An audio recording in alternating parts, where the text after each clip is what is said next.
मेरे प्रिय बच्चे, कैसे हो तुम? आज मैं तुम्हारे लिए एक संदेश लेकर आया हूँ जो तुम्हारे लिए बहुत ही महत्वपूर्ण और बहुत ही खास होने वाला है। इसलिए मेरे प्रिय बच्चे, जो भी माँ काली का सच्चे भक्त हैं, सबसे पहले लाइक करके टाइप करें जय माँ काली। मेरे प्रिय बच्चे, काली माँ का आशीर्वाद आपके ऊपर जब पड़ेगा तो तुम्हारी जिंदगी स्वर्ग जैसी हो जाएगी। मेरे प्यारे बच्चे, माँ काली बहुत ही शक्तिशाली देवताओं में से एक है, इसलिए माँ काली को कभी अनादर ना करें। क्या पता तुम्हारे जीवन यह संदेश से बदल जाए। मेरे प्रिय बच्चे, मेरे प्रिय बच्चे, तुम्हारा शत्रु तुम्हें साधारण समझते थे, वह यह नहीं जानते थे कि तुम कोई साधारण मनुष्य नहीं हो, तुम तो एक देवी ऊर्जा से परिपक्व मनुष्य हो। तभी तो तुम्हारे भीतर इतनी सहन करने की क्षमता है। मैंने आज तक कभी नहीं देखा है कि कोई व्यक्ति इतना सहन कर सकता है। लोगों ने तुम्हें इतना सताया, पल पल तुम्हें रुलाया, फिर भी तुम्हारे मुख से उसकी आवाज नहीं निकली। परंतु मेरे प्रिय बच्चे, अब समय आ गया है, अब तुम्हारे 10 आंसुओं का बदला लिया जाएगा। तुम्हारे जितने भी शत्रु हैं, जिन्होंने तुम्हारे मार्ग को रोकने का प्रयास किया, तुम्हारे कार्य में व्यवधान उत्पन्न किया और तुम्हारी व्यवस्थाओं को अनुभव किया और तुम्हारे सभी कार्यों को निष्फल करने का दुस्साहस किया, उन सभी चीजों का अब बदल लिया जाएगा। वह भी उसी प्रकार से रोएंगे जिस प्रकार से उन्होंने तुम्हें रुलाया है। तुम्हारे विपक्षी, तुम्हें परेशान करने वाले खून के आंसू रो आएंगे। इस प्रकार से उनके घर में विनाश का तांडव होगा कि उनका घर उत्साह करके तबाह हो जाएगा। विषय में अग्नि में भस्म हो जाएंगे, क्योंकि उनके भीतर जो जलन की भावना है वही उन्हें जलाकर भस्म कर दीजिए, चाहे वह जैसी भी हो, परंतु वह तो उनके ही भीतर की अग्नि है। मेरे प्रिय बच्चे, तुम्हारे माँ काल जी, तुम्हारे माता जी तुम्हारे दुख के लिए बहुत चिंतित हुए। जब तुम्हारे दुख को मुझसे नहीं देखा गया, तब जाकर मैंने यह फैसला लिया कि अब मेरे भक्तों को दर्शन देना पड़ेगा। उसने बहुत परेशानियों को झेल लिया है, उसके घर में अब बहुत सारी समस्याएं हैं। वह रोकर मुझे प्रार्थना कर रहा है कि हे माता, मेरे घर में सुख शांति लाओ, मेरे घर में खुशियाँ लाओ। अब मुझे अपने भक्ति के लिए कुछ ना कुछ तो करना ही होगा। मैं अब अपने प्रिय भक्तों को बहुत ही आशीर्वाद और आशीष रूपी बर्तन दूंगा, एक ऐसा वरदान दूंगा जो उसके सभी कार्यों को पूरा करेगा और उसके गुप्त विपक्षियों को नाश करेगा। जो भी उसके बारे में बुरा सोचेगा वह पहले ही नष्ट हो जाएगा, वह मेरे भक्तों तक पहुंच ही नहीं पाएगा। क्योंकि आज के समय पर यदि कोई व्यक्ति ऊपर की ओर उठ रहा है तो उसे नीचे खींचने वाले लोग बहुत सारे होते हैं।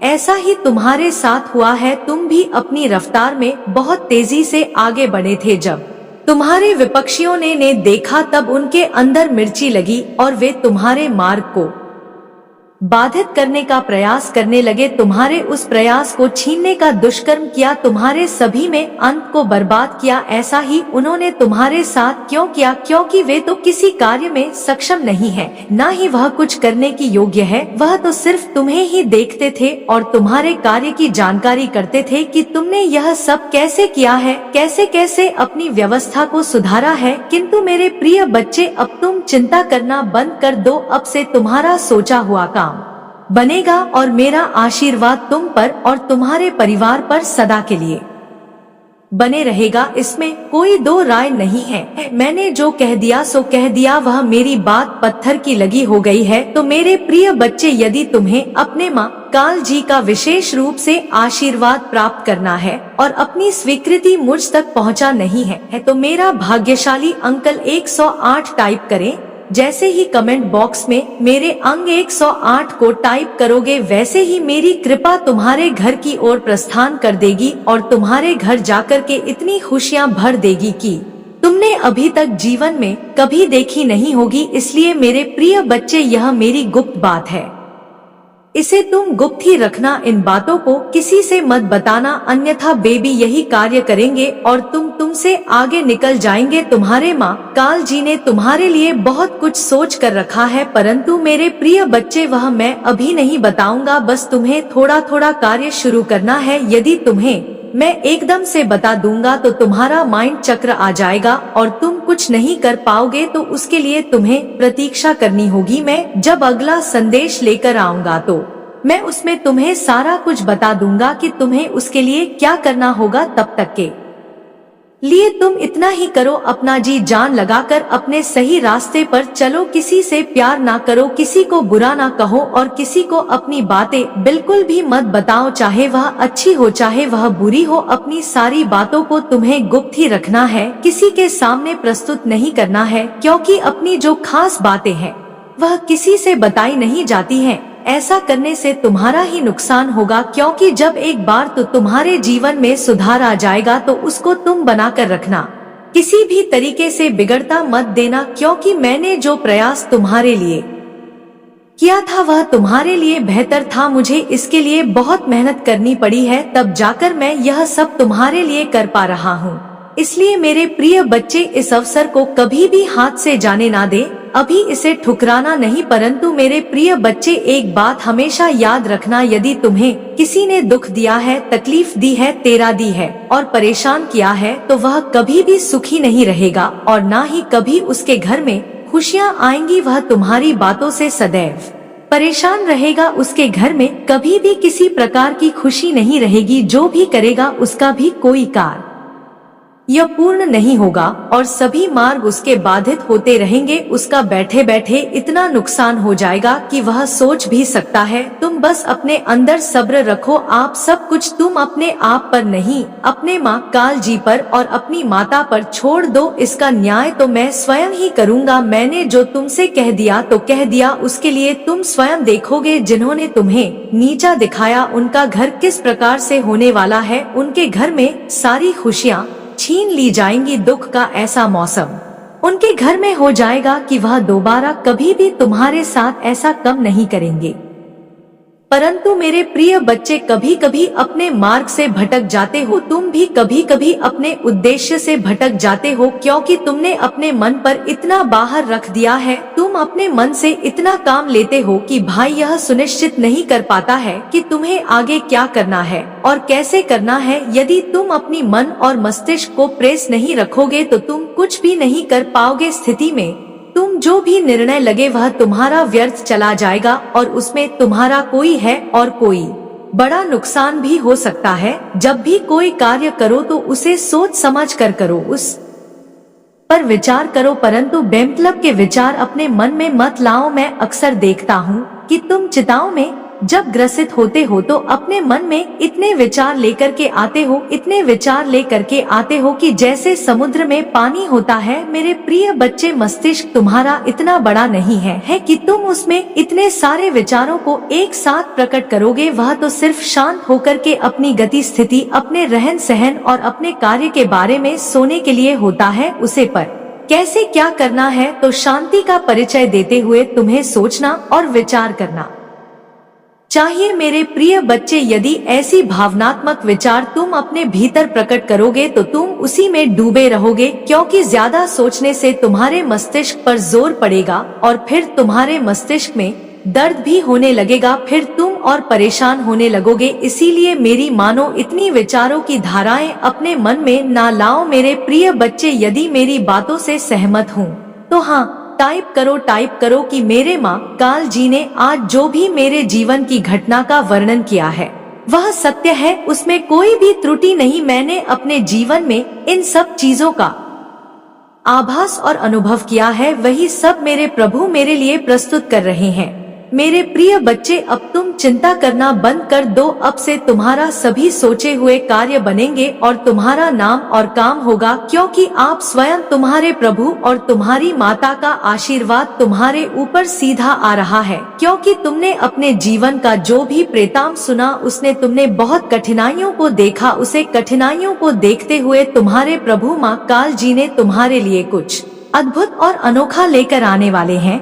वह यह चाहते हैं, लेकिन मैं इतना सीमित नहीं हूँ जो किसी एक रूप में बच जाऊं। मेरे विभिन्न रूप हैं। वास्तव में मैं प्रत्येक अणुओं के माध्यम से अपने कार्यों का संचालन करती हूँ, लेकिन तुम मुझे मनुष्य रूप में ही मानते हो, कभी ईश्वर के रूप में तो कभी ईश्वर के पुत्र के रूप में तो कभी देवता के रूप में तो कभी ऊर्जा शक्ति के रूप में। लेकिन मैं वास्तव में इन सब से ही परे हूँ। जो मैं हूँ उसकी कल्पना तक तुम अभी पहुंच नहीं पाए हो, इसलिए निरंतर शिकायतें करते हो, क्योंकि तुम ना तो अपनी क्षमता को समझते हो, ना ही मेरी महिमा को जानते हो, ना तुम मेरी ताकत को जानते हो ना, अपनी संकल्प शक्ति को जानते हो मेरे बच्चे। जिस दिन तुम्हारा परिचय तुम्हारी अपनी संकल्प शक्ति से हो गया, जिस दिन तुम अपने भीतर उतर गए और अपने आप को जान लिया, उस दिन तुम मेरे स्वरूप को भी जान जाओगे। उस दिन तुम वंचित नहीं रहोगे किसी भी प्रकार की सहायता से, किसी भी प्रकार की दिव्यता से। मेरे बच्चे, मैं जानती हूँ कि तुम प्रेम की अभिलाषा लिए अब तक जीवन जीते आए हो, जो अब तक पूर्ण नहीं हुई है, लेकिन यह ज्यादा समय की बात नहीं है। अब तुम पूर्णतः इन सब का एहसास करने वाले हो। अब तुम्हारा जीवन वास्तव में वास्तविक रूप से ही बदलेगा। यह परिवर्तन नकारी युग है और तुम इस युग के साक्षी होने वाले हो। इस युग में तुम्हारे लिए बहुत कुछ घटना घटने वाली है, इसलिए मेरे बच्चे अपने आप को तैयार रखो। प्रेम की दिव्य धारा से स्वयं को बांध लो। जो कोई भी तुम्हारे जीवन में तुम्हें नुकसान पहुंचाने की चाहत कर रहा है, वह यह नहीं जानता कि वह क्या गलती कर रहा है, इसलिए उसे उसके हाल पर छोड़ दो। उसे सबक सिखाना, उसे उसकी गलती का एहसास कराना, उसके कर्मों का फल देना मेरा कार्य है और मैं यह बहुत ही अच्छे ढंग से करती हूँ। किंतु हर चीज का समय होता है। तुम्हारे जल्दी करने से या आवेगी हो जाने से यह घटना नहीं घटेगी, इसलिए स्वयं को मुक्त रखो। मेरा आशीर्वाद सदैव तुम्हारे साथ है। तुम्हारा कल्याण हो। जय हो माता रानी। हर हर महादेव। मेरे बच्चे, मनुष्य सदैव ही किसी न किसी से उम्मीद लगाए रहता है और जब चीजें उसकी उम्मीद के विपरीत होती है तब वह परेशान हो जाता है और घबराकर यह सोचने लगता है कि उसका जीवन व्यर्थ है। वह अपना आत्मविश्वास तुरंत ही खो देता है। कुछ अच्छा होने पर वह सकारात्मक सोचे या नकारात्मक सोचे, लेकिन कुछ बुरा होने पर वह नकारात्मक बहुत जल्दी सोचता है और जब वह नकारात्मक सोचना शुरू करता है तो वह उसी प्रकार की परिस्थितियों को और भी ज्यादा आकर्षित करता है, जिसके बाद उसके साथ और भी बुरी बुरी चीजें होने लगती हैं और वह निराश होने लग जाता है। मेरे बच्चे, किसी रिश्ते में जब मनुष्य शक की दीवारें पैदा करता है तो उसी तरह की परिस्थितियां और भी ज्यादा आकर्षित करता है, जिसके बाद ऐसी परिस्थिति बनती है कि यदि उसका साथी वफादार भी है तो ना चाहते हुए भी उससे दगाबाजी करता है। प्रेम में तो वास्तविकता में शक होना ही नहीं चाहिए। जब व्यक्ति अपने साथी से बात बात पर लड़ाइयाँ करता है, बार बार उससे शिकायतें करता है, उसकी कमियां गिना है, तो कभी ना कभी उनके बीच दूरियां उत्पन्न होनी शुरू हो जाती हैं। मेरे बच्चे, यदि तुमने किसी से प्रेम करने का मन बना ही लिया है तो यह प्रेम निस्वार्थ भाव से होना चाहिए, ना कि यह सोचकर कि बदले में तुम्हें तुम्हारा साथी उतना ही प्रेम दे जितना प्रेम तुम उसे देते हो। मेरे बच्चे, प्रेम में अदला बदली का समझौता नहीं होता। सच्चा प्रेम तो वही होता है जहाँ किसी से कुछ पाने के बिना चाहत के ही प्रेम दिया जा। प्रेम कोई ऐसी छोटी चीज नहीं है जो किसी से कहीं भी कभी भी हो जाए, बल्कि प्रेम तो सर्वोत्तम होता है। दूसरों को देखकर प्रभावित होना, आकर्षित होना, करुणा, दया या ममता का भाव आना प्रेम नहीं कहलाता। मेरे बच्चे, मैं जानती हूँ कि तुम्हारे मन में बचपन से ही प्रेम पाने की चाह रही है। तुमने अपना बचपन जिन परिस्थितियों में गुजारा है उनमें प्रेम की आवश्यकता सबसे ज्यादा रही है, लेकिन फिर भी मैं तुमसे कहती हूँ कि तुम दूसरों से यह उम्मीद मत लगाओ कि वह तुमसे प्रेम करें। तुम जैसे ही इन उम्मीदों को समाप्त करोगे, तुम प्रेम के वास्तविक अर्थ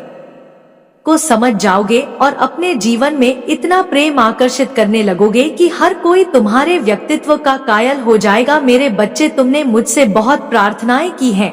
हर संकट में तुमने मुझे पुकारा है। कितने दुख भरे दिन देखे हैं तुमने, लेकिन तुम टूटे नहीं। तुम्हारी मुझसे उम्मीदें कम नहीं हुई। तुम्हारा यह भाव मुझे बहुत पसंद आया। विपरीत परिस्थितियों में भी तुम्हारी खुद को सुधारने की, संवारने की कला बहुत प्रशंसनीय रही है। मेरे बच्चे, तुम जीवन में चमत्कार की उम्मीदें करते हो ना, लेकिन तुम नहीं जानते कि तुम्हारा जीवन तो स्वयं ही चमत्कार है। तुम कोई ऐसे ही साधारण मनुष्य नहीं हो जो यूं ही इस धरती पर आ गया। बहुत भाग्य लेकर पैदा हुए हो तुम, ना केवल बल्कि तुमसे जुड़े सभी लोगों का भाग्य बदल दोगे। तुम प्रेम की पराकाष्ठा को प्राप्त करोगे जहां केवल सुकून मिलेगा। मेरे बच्चे, तुम्हारे वास्तविक साथी से मिलने का समय आ गया है। तैयार हो जाओ अपने नई चमत्कारिक जिंदगी के लिए। मेरा आशीर्वाद हमेशा तुम्हारे साथ है। मेरे बच्चे, तुम अब तैयार हो जाओ, क्योंकि अगले एक हफ्ते में तुम्हारे जीवन में बहुत कुछ अलग और अच्छा होने वाला है। तुम्हारा यह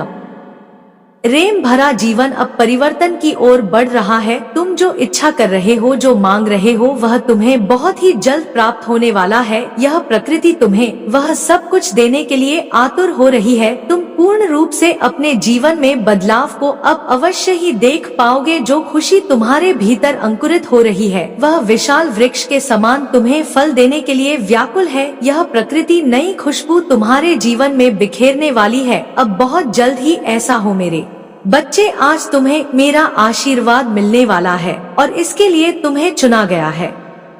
आज तुम्हें मैंने अपना भरपूर आशीर्वाद देने के लिए चुन चुका हूँ। मेरे बच्चे, इस पल तुम अपने हृदय की गहराइयों से मुझसे ही बातें कर रहे हो। तुम मन ही मन में फुसफुसाना जीवन की समस्याओं को मुझसे कह रहे हो। तुम सदैव दूसरों की ही खुशियों के बारे में सोचते रहते हो। तुम सदैव यह प्रयास करते हो कि सभी लोग तुमसे प्रसन्न रहे, लेकिन फिर भी अक्सर तुम्हारे करीबी आकर तुम्हारे दिल को दुखा देते हैं और फिर तुम स्वयं को अकेला महसूस करने लग जाया करते हो और सभी से अपने आंसुओं को छुपाए फिरते हो। लेकिन मेरे बच्चे, तुम्हारे यह आंसू मुझसे नहीं छुप पाते। तुम्हें मुझसे अपने आंसू छुपाने की कोई आवश्यकता भी नहीं है। तुम मुझसे अपने दिल की प्रत्येक बात बता सकते हो। मुझे स्वयं से अलग मत समझो। तुम मेरे ही बच्चे हो, मेरे ही अंश हो, और एक बच्चा अपनी माता से प्रत्येक बातें बता सकता है। मेरे बच्चे, यदि मैं एक वृक्ष हूँ तो ब्रह्मांड का प्रत्येक जीव इस वृक्ष की शाखा है। इसलिए तुम्हारा दुख दर्द मुझसे अलग कैसे हो सकता है? तुम्हारा प्रत्येक दुख दर्द मेरा भी दुख दर्द है। तुम्हारे दुखों से मैं वंचित नहीं हूँ। तुम मेरे ही अंश हो, मेरी ही संतान हो, तो फिर तुम्हारे दुख दर्द से मैं अलग कैसे हो सकती हूँ? मेरे बच्चे, आज मैं तुम्हें एक अद्भुत आशीर्वाद देने आई हूँ। जब तुम अपने परिवारजनों और गुरुजनों को अपना साक्षी मानकर अपने दिल पर हाथ रखकर अपने जीवन की बागडोर को पूर्ण विश्वास से मुझ पर समर्पित कर देते हो, तो मैं शीघ्र ही तुम्हारे जीवन में परिवर्तन करना प्रारंभ कर देती हूँ। और वह परिवर्तन तुम्हें अति शीघ्र दिखाई देने लग जाया करता है। और तुम्हारे दिल की जो भी इच्छा रहती है, वह मैं अवश्य ही पूर्ण करती हूँ। मेरे बच्चे, मैं जानती हूँ तुमने अब तक बहुत प्रतीक्षा की है, लेकिन क्या तुम यह जानते हो कि हजारों लड़ाइयाँ जीतने से अच्छा होगा कि तुम केवल स्वयं पर ही सफलता हासिल कर लो, अर्थात स्वयं पर ही विजय पा लो। फिर तो जीत हमेशा तुम्हारी ही होगी। मैं हर वक्त अपने बच्चों के लिए ही तो कार्य में लगी हुई हूँ। मैं तुम्हारे लिए भी कार्य कर रही हूँ, लेकिन वह सब तुमको बताना उचित नहीं है। मेरे बच्चे, सृष्टि के नियम से यह संपूर्ण ब्रह्मांड बंधा हुआ है, इसलिए मुझे भी इसका पालन करना अनिवार्य है। मैं तुम्हें इतना ज्यादा आशीर्वाद प्रदान कर रही हूँ कि तुम सदैव सही दिशा में ही अपने पग को आगे बढ़ा रहे हो। मेरे बच्चे, आने वाले एक हफ्ते में ही तुम्हारी किस्मत का ताला खुल जाएगा। तुम यह देख पाओगे कि चारों ओर से तुम्हारे जीवन में भर भर कर खुशियाँ